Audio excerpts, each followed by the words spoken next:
personal development for 23 years. I have to say I've had so much blessings, so many blessings, helping people, guide them, advise them, teach them.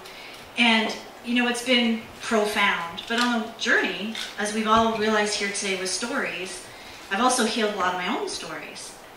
And I think I found the secret to help all of you tonight get right to the personal journey so that you don't have to spend years and years and years and years trying to figure yourself out. And some of you tonight might be like, oh, I bet it's about getting stronger confidence and self-esteem.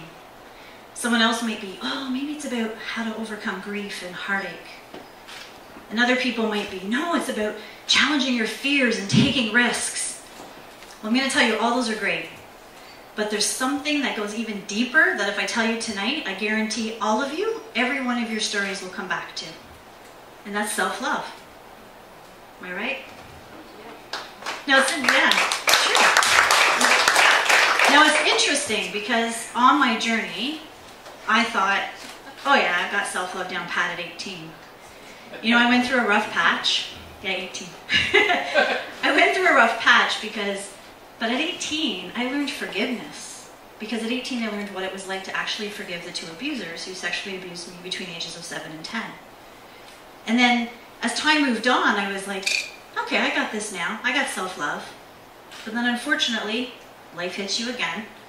And I had to actually deal with my own self-worth, self-love, because my family actually shamed me and judged me for telling that story in public.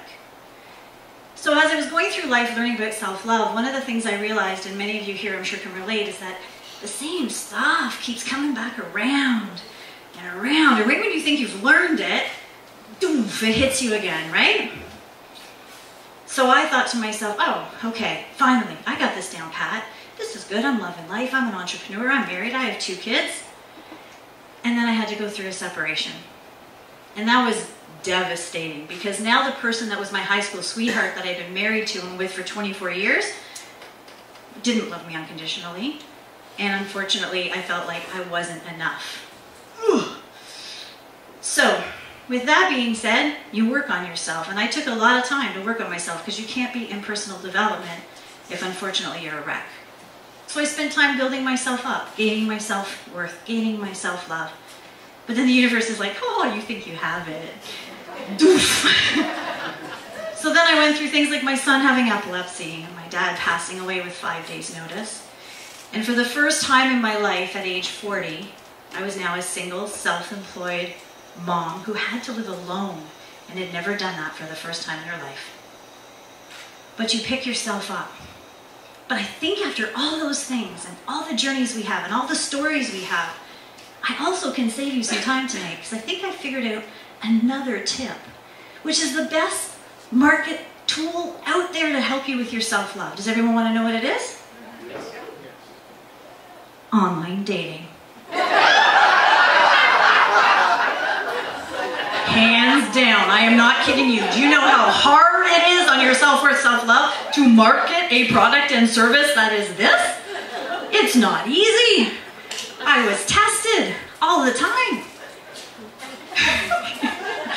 Who here has online dated?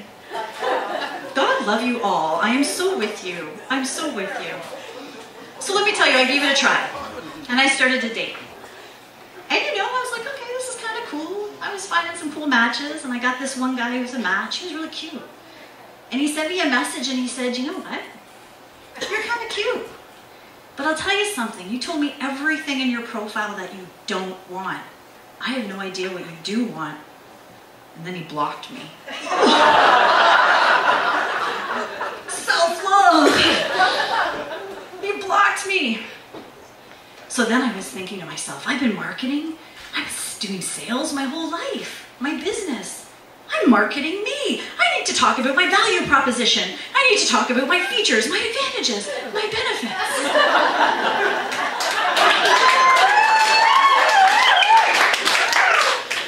So I decided to get a little bit picky.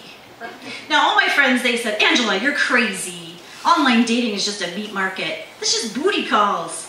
And I went, oh, no. I'm going to treat this like a grocery store.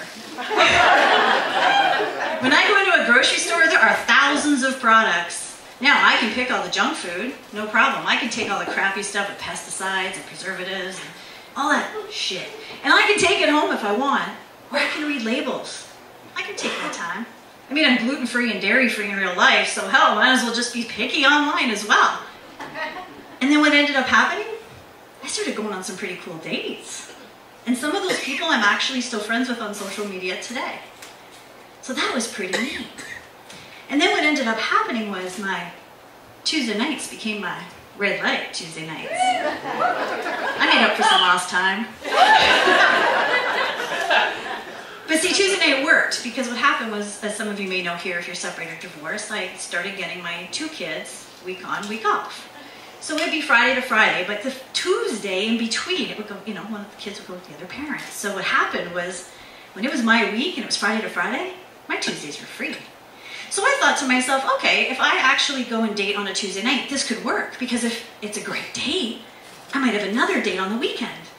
But if it's a crappy date, I can go home early because it's Tuesday night and I gotta work tomorrow. So no harm done. And I had a lot of fun dating. And I actually started going on so many great dates, meeting so many amazing men, that friends came to me and said, can you help me with my Tinder profile? And I'm not kidding you, I actually have helped 2 past men I've dated. One is now married with twins. And the other one is he actually met his wife in 24 hours after being on Tinder. And my one girlfriend has a long-term relationship, all because they went for some marketing advice from myself on how to market their value proposition online. So they're doing really well. So I thought that was kind of fun. But today I'm still single. And for right now, I'm really okay with that.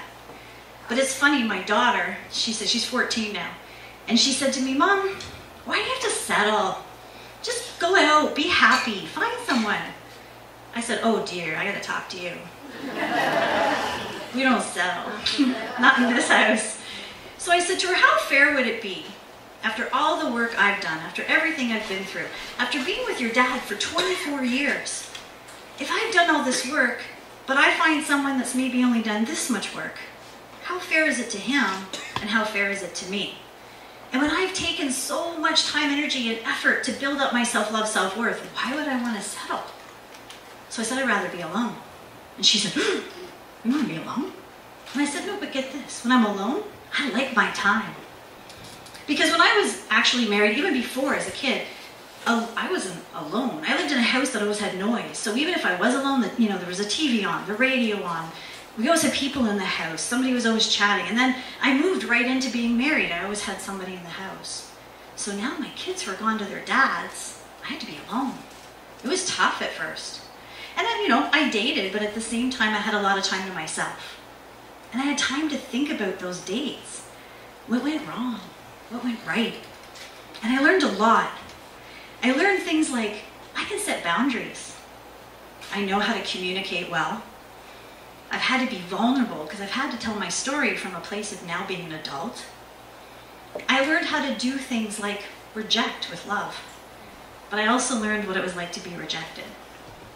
I learned how to say yes to a booty call and also no way when someone wanted a booty call. I learned what I needed because I knew my own self-love and self-worth. So today, some of you here might be in a relationship and might be married, so then I don't, say go online, don't do that. Because there's too many people who unfortunately do. But what I will say is, congratulations if you're in a nice marriage and relationship, but I still guarantee you, self-love will be a part of your life. Because if you're unhappy in a relationship, please check in with your self-love. If maybe you are being abused in any way, mentally, emotionally, physically, then check in with your self-love. And if you are the abuser, check in with self-love. If you're a caregiver and you give to everyone but yourself, please check in with your self-love. Because everything you do, whether in a relationship or alone, I guarantee you all your stories will come back to a place of self-love. So for tonight, that is my little goal for you. If you're single, I just saved you some time. But I really hope everyone here will have some fun with their Red Light Tuesday nights. And I would want you to get in and take that risk. and put yourself out there, because we learn about ourselves. And I've learned more about myself in my 40s than I can say I ever did with all those beautiful journeys that I had that got me up to 40. So for tonight, please enjoy your red light Tuesday nights. Maybe it'll go to Friday and Saturday. And for now, I will pass it back to Kevin, and thank you so much for having me share my little fun online dating Tuesday night date nights.